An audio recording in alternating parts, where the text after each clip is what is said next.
Okay, so what we're going to be working on here is a banked curve problem. And let's assume for a moment that this is a circular track and that a car is going to be going around this track with some speed v. And this track is not flat. This track is going to be curved and banked. So we're going to see it at an angle as such. So we can look at it as though it's a car going around a bend. Remember, it's like going around in a circle. So if you can imagine a car driving around a bend, maybe getting on a freeway or NASCAR or something of that sort. So what we are going to try to find is what is the centripetal force, the force that is going to be moving towards the center of this circular path, that's going to be pulling towards the center of this circular path to cause this car to move in circles. So let's take a look at what we have going on here. The bank is at an angle of theta. And what we need to look at here, this is not the same problem that we did with inclines. On an incline, if we just release this, the normal force would be mg sine of theta, which would be some number less than the weight. But in this case, because the car is going around in this circular path, the normal force pushing out should be some value greater than the weight. So the force normal in this situation is not going to be equal to mg sine of theta. So let's figure out what the normal force will actually be. And the normal force, we're going to be able to take and let's draw a force diagram here. Let me do this in red. I know the weight will be going straight down. That's important.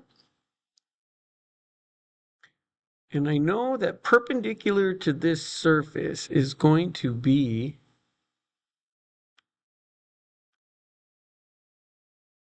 the normal force. And we're going to break this normal force into its two components. The component that is acting perfectly horizontal towards the center of the circular path. This is going to be our centripetal force. But we also have to break this into its two components. And there is an actual triangle here, and I'm kind of butchering it. Maybe I should make this longer. It's not going to be proportional, which is kind of a sin for vectors, but that's okay. So the normal force is going to be pulling up perpendicular to the surface, and we're going to have the force normal centripetal, which is going to be equal to, do this in black. This is the x direction, so this will be the force normal in the x direction. While simultaneously, I'll do this in blue, this normal force is also going to be pulling up. Now remember, we add vectors head to tail. That's going to be going up this way. This will be acting at 90. This is not the centripetal force because it is acting straight up and down, but this will be force normal in the y direction.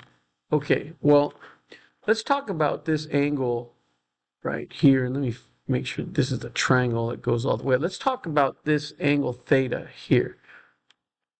This angle theta is equal to this angle that is the degree at which the incline is banked. So this value here, I don't know if you can see this. I'm going to draw some lines in there and then I'll delete them and give you an idea of what I'm talking about. So if we looked at this, do this in purple. So if this came all the way down this way, and this came all the way down here, and this was a 90, right? So then if this was, let's just say this was equal to 30 degrees, then this would be equal to 60 right here because it has to add up to 90. And then we have this triangle right here. I don't know if you can see this going this way, but this would also, this would be a 90, so that would make this a 30 right here. And if you have any questions about that, ask me in class. But I don't know if you could see there's a couple triangles here, and every angle added together must be 180, and every right triangle, of course, is 90. So you got to make sure everything adds up. So hopefully you can see that. If not, then you might want to just trust me. Probably not the best way of looking at that, but that's all right. So let me get that out of the way. So now we have this angle theta. Now, if we were looking at the way we handled triangles before, if we had this up here like this, if this was the force normal and this was theta, this would be force normal cosine because this is the adjacent side, and this would be force normal sine of theta. Okay, so try to take this triangle and realize we're just kind of rotating it this way. And so the force normal in the y direction should be equal to the force normal, which is the hypotenuse, times the cosine of theta. And for the same reason, force normal in the x direction should equal force normal times the sine of theta, like that. So what does that mean? Well, let's take a look. Let's create a couple formulas here. And I'm going to do two formulas, one on the left side, one on the right side. Let's take a look at our centripetal force is equal to the mass times the centripetal acceleration. But we can substitute the formula v squared over r for centripetal acceleration. And I told you that the centripetal force is going to be the force normal in the x direction. So this is going to become force normal sine of theta is equal to the mass times v squared over r. And I am going to bring this over here so it lines up a little better. And there we go. Okay. So that is the force formula that we need to use. Now let's take a look at how we find this normal force. Well, we know that the sum of the forces in the y direction is going to be equal to 0 because this box is not going up and it's not going straight down. So we know that the sum of the forces in the y direction should equal 0 newtons. And well, what are those two forces? Well, we only have two forces acting in the y direction. We have going up, I'll write it the same color that I did here, force normal cosine of theta, and then going down, I have minus the weight, mg. And that should all equal 0 newtons. So if I solve this for the normal force, now remember, this is a banked curve. On an incline, we said that the normal force was mg sine of theta. But now on a banked curve, because the car is moving and there's different things happening, we know that the force normal, if we move mg to the other side,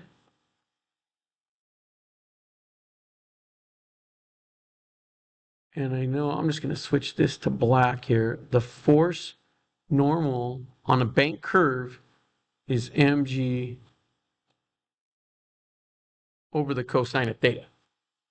Now, I could take this value for normal force and insert it right here. So I'm going to bring these two formulas together. Let me scroll this up a tad.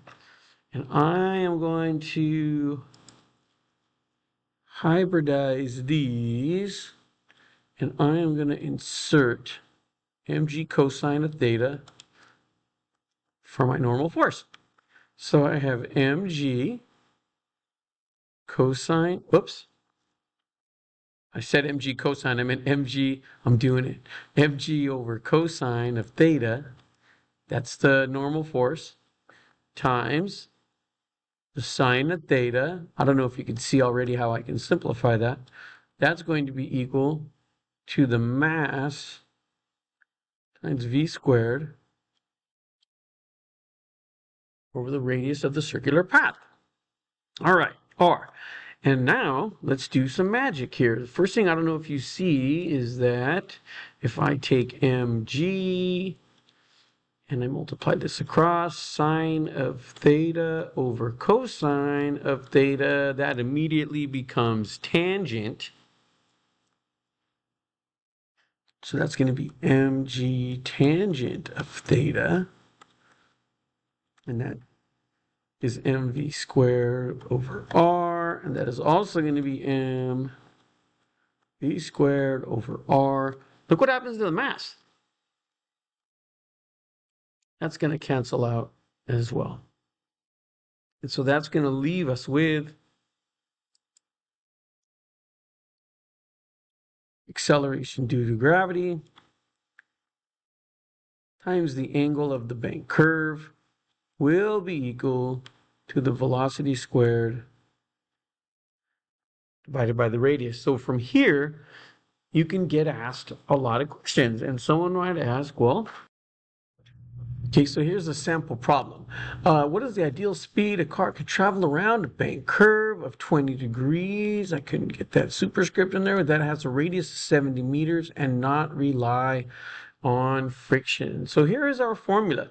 And we're trying to find the ideal velocity that we can go around this bank curve of 20 degrees. So all we're going to do is solve this for velocity. And we know that, put this right here, v squared is equal to g times the tangent of theta times r, and v will be equal to, the velocity will be equal to the square root of rg. I'm going to rearrange this, tangent of theta, so we could just put in our numbers. And what do we know? It's 70 meters times 9.8 meters per second squared. Extend this a little farther, times a tangent of 20 degrees. Let me pause. That should give me a value of 15.8 meters per second. But likewise, they can also, ask us to find, if we know the velocity at which the car can travel, maybe we could find the angle. Maybe that's what they're looking for. And if we have g times the tangent of theta is equal to v squared over r, then the tangent of theta will be equal to v squared over rg, so that theta should be equal to the inverse tangent of v squared over rg. And that would give us the angle, if that's what we were looking for. And so there's a lot of different things that you can do. You might want to find out, what radius you're looking for. If you needed to engineer a curve so that you knew what angle the curve was going to bank and you knew how fast the cars were going to travel, you could determine what the radius of the curve is also. So there's a lot of different things you can do, but this is how you simplify this problem. And there you go, bank curve.